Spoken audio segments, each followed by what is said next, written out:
shouldn't be any boards of any significant entities and corporations who are not seeing this as one of their absolutely top strategic risks, and certainly not something which can be delegated to technical specialists. There's a real fear about social media. In terms of being able to lock it down, it's not just what people do inside work, it's what people do outside work.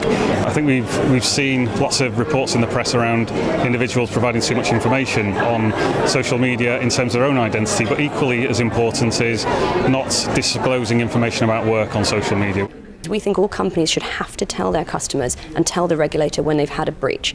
Sounds very simple, and yet the law today doesn't reflect it at all. Cybercrime is on the rise, and companies aren't telling them the truth.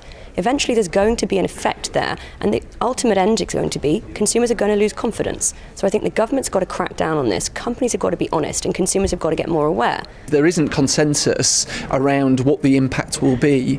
I think what we're seeing and what I'm hearing from conversations with clients is the impact of regulation is likely to be similar after the UK leaves the European Union, because we're going to have to operate on the same playing field as our European partners. It's looking for those important pieces of information that are about that individual that can uniquely say, this is the person that we're dealing with, and we are 100% confident that they are who they say they are. And we're looking for innovative ways to come to that conclusion.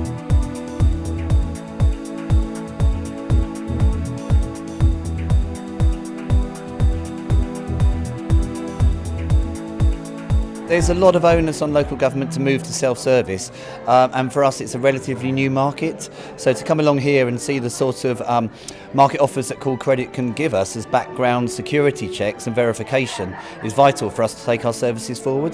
The contacts that we've made from this year and years before, these people that we keep in touch with, we share ideas with, and what you hear from the speakers, you always hear something that you think, didn't think of that yet. Perhaps we haven't been concerned enough. We are in the energy sector, and sometimes we refer more to physical fraud rather than virtual fraud. So this is definitely something I'm going to take with me and address when I go back. We're always looking for new and smarter ways to cover the risks that we have, and looking for new suppliers or third parties to work with to make sure that we understand and we keep ahead of the game.